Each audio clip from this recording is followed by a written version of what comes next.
عزیزان گرام وقار، اب میں آپ کو یہ بھی بتا دوں کہ نفاق عملی کیا ہے، نفاق اعتقادی کیا ہے۔ کبھی منافق عمل سے ہوتا ہے اور کبھی عقیدے میں بھی ہوتا ہے۔ اللہ ایک ہے، یہ عقیدہ سب کا ہے۔ حضور صلی اللہ علیہ وسلم اللہ کے آخری رسول ہیں، یہ عقیدہ سب کا ہے۔ اللہ کے فرشتے ہیں، اللہ کی کتابیں ہیں، اللہ قیامت کا ایک دن لانے والا ہے، تقدیر ہے، مرنے کے بعد ہم دوبارہ اٹھائے جائیں گے، یہ سب پر ایمان ہے۔ یہ بنیادی ایمان ہے، یہ بنیادی، اس کو کہتے ہیں عقیدہ۔ اس میں ذرا برابر رد و بدل نہیں ہوگا، یہ عقیدہ ہے۔ کچھ عمل ہیں، عمل جیسے نماز ہے، روزہ ہے، زکوٰۃ ہے، حج ہے، یہ سب کیا ہیں؟ یہ عمل ہے۔ عمل کہتے ہیں ایکٹیویٹیز، آپ کر کے دکھا رہے ہیں۔ اللہ ایک ہے، آپ کر کے کچھ نہیں دکھانا ہے، آپ کو دل میں ماننا ہے۔ فرشتے ہیں اللہ کے، آپ کو کر کے کچھ نہیں دکھانا ہے، دل میں ماننا ہے۔ ایمان دل کا نام ہے اور اسلام یہ عمل کا نام ہے۔ عمل میں اگر کوتاہی کرتا ہے کوئی بندہ تو بزرگوں نے فرمایا کہ اس کے اندر عمل کا منافق آ گیا ہے۔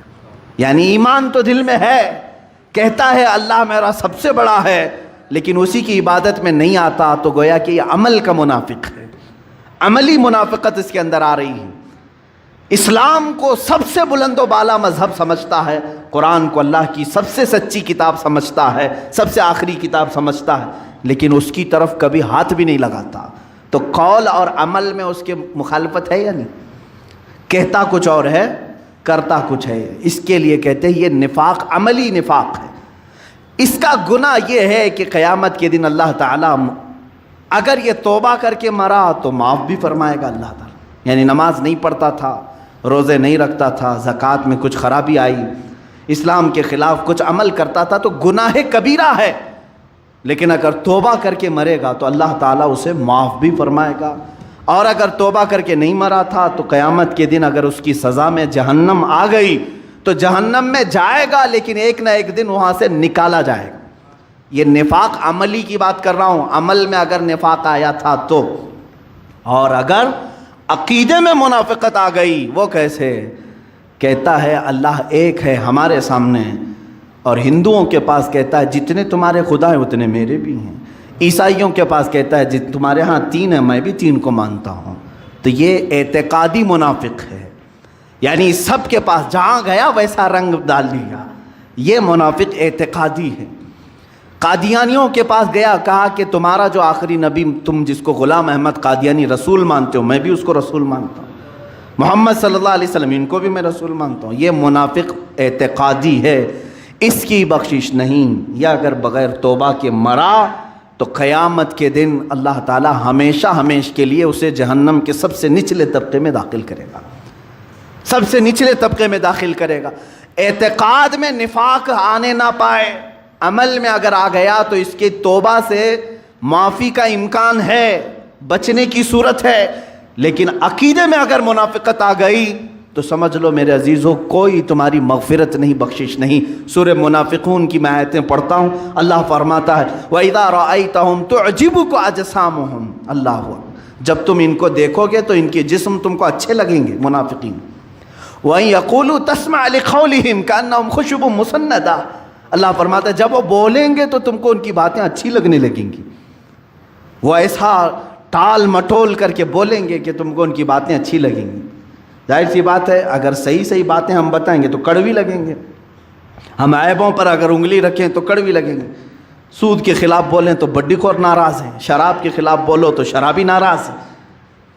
یہ تمام چیزیں تو ہمارے ساتھ ہوتی رہتی ہیں میرے عزیزو۔ لیکن منافق کرتا کیا ہے؟ کہے تم اپنے اپنے کاموں میں لگے رہو، میں اپنے کام میں لگوں، سمجھوتا کرتا ہے۔ میں تم کو برا نہیں کہوں گا، تم مجھے برا مت کہنا، یہ سمجھوتا کر کے چلتا ہے منافق۔ قرآن کہہ رہا ہے جب بھی وہ بات کرے گا تو تم کو اچھا لگے گا، کیوں؟ تمہاری بیماریوں کا وہ ایک بار بھی ذکر نہیں کرے گا، وہ کبھی نہیں بولے گا کہ تم بیمار ہو دل سے، تمہارے اندر خرابیاں ہیں، نہیں بتائے گا۔ اس لیے تم کو اس کی باتیں اچھی لگنے لگیں، ہماری باتیں کڑوی اس لیے لگیں گی۔ ظاہر سی بات ہے کہ تمہارے اندر موجود خرابیوں پر اگر ہم انگلی رکھیں گے، کسی کو غصہ آتا ہے، کوئی اگر ایکسیپٹ کرتا ہے تو اچھی بات۔ اور آگے سنو، یحسبون کل صیحۃ علیہم ھم العدو، اللہ فرما رہا کہ یہی تمہارے سب سے بڑے دشمن ہیں، ان سے بچاؤ اپنے آپ۔ اور اللہ تعالیٰ فرماتا ہے کہ رسول انہیں جب بلاتے ہیں آ جاؤ تو یہ اپنا منہ پھیر لیتے ہیں، ہم کو رسول کی ضرورت نہیں۔ اور اللہ تعالیٰ فرماتا ہے سواء علیہم استغفرت لہم ام لم تستغفر لہم لن یغفر اللہ لہم، اے رسول آپ ان کو بلا کر کے بخشش کی دعا کریں یا نہ کریں، اللہ ان کو کبھی معاف نہیں کرے گا۔ لن یغفر اللہ لہم، اللہ فرماتا ہے ہرگز ہرگز اللہ انہیں معاف نہیں کرے گا۔ یہاں تک کہ منافقین کے لیے جتنا سخت تیور قرآن کی آیتوں میں ہے، آپ دیکھیں 10ویں پارے کی آیت ہے، اللہ فرماتا ہے وَلَا تُصَلِّ عَلَىٰ أَحَدٍ مِّنْهُمْ مَاتَ أَبَدًا وَلَا تَقُمْ عَلَىٰ قَبْرِهِ، اے رسول ان منافقین میں سے جب کبھی کوئی مر جائے تو اس پر نماز نہ پڑھنا۔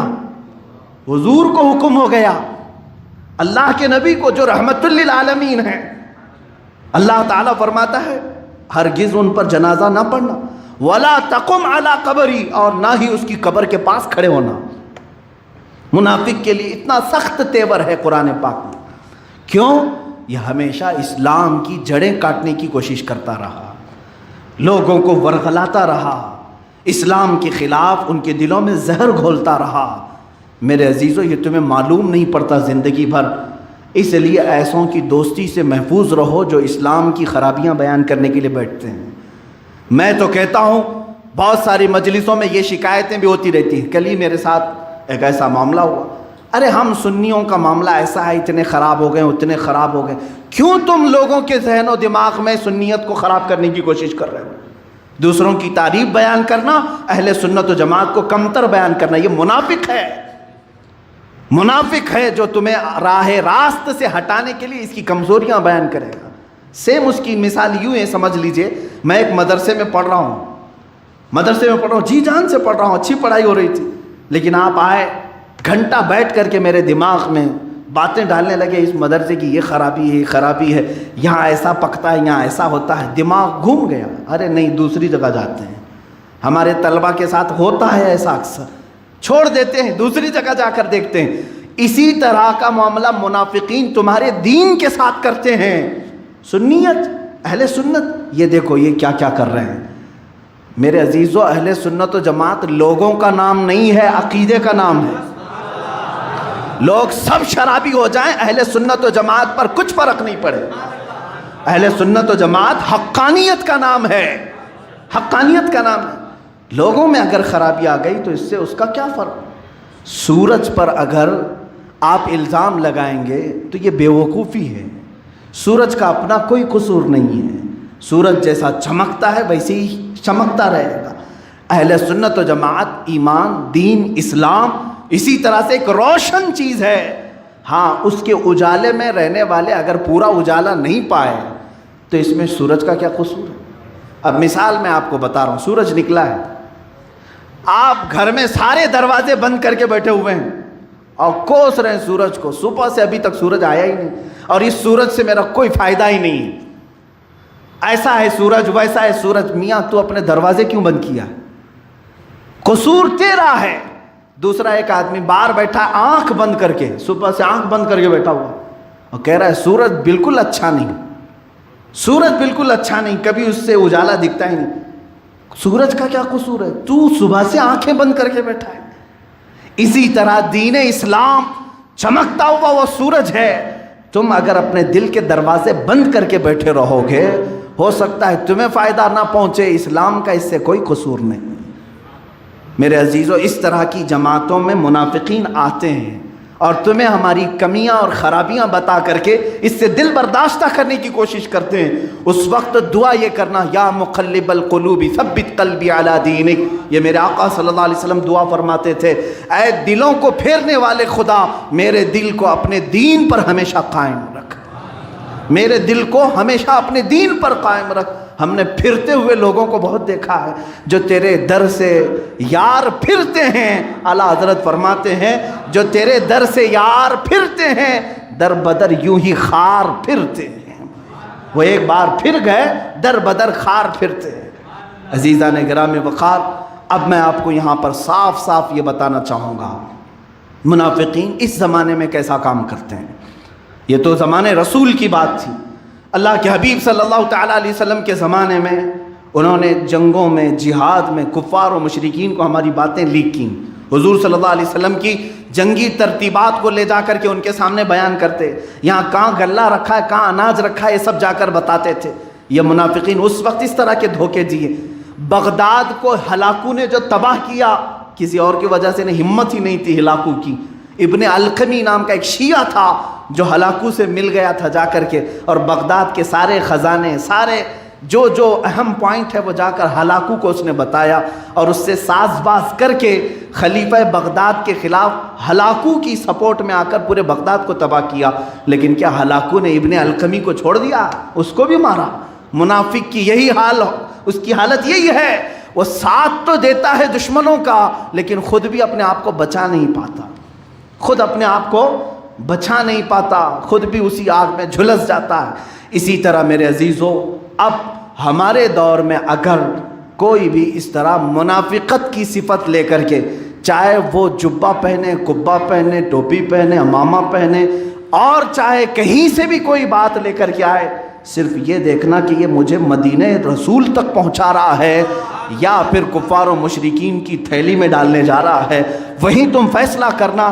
اگر یہ مجھے سیاست کی بات کر کے، حکومت میں عہدے دلانے کی بات کر کے، یہاں سے سبسڈی لانے کی بات کر کے مجھے قائل کرنے کی کوشش کر رہا ہے، تو گویا کہ یہ مجھے بکرا بنا کر کسی کافر کے جھولے میں ڈالنا چاہ رہا ہے۔ تم برملا یہ کہو ہم تو بازار مصطفیٰ میں بکنے والے لوگ ہیں، کسی ایسے پیر کے ہاتھ بھی ہم نہیں لگیں گے جو ہمیں لے جا کر کے مودی کے ہاتھ میں بیچنا چاہے، ہم کسی ایسے شیخ کو بھی نہیں مانتے جو کسی ایسی ظالم حکومت کے پنجوں میں بیٹھ کر کے تلوے چھاٹتا ہو۔ عزیزان گرامی، یہ منافقین کی وہ جماعت ہے۔ میں برملا اظہار کرتا ہوں اس بات کا کہ مسلمانوں پر آج کے حالات میں کس قدر سختیاں ہیں کس کو نہیں معلوم۔ جو فلسطین کے نہتے بچوں کا قتل عام کر رہے ہیں، ان اسرائیل سے ہاتھ ملانے والا مسلمان ہے، مسلمان ہے۔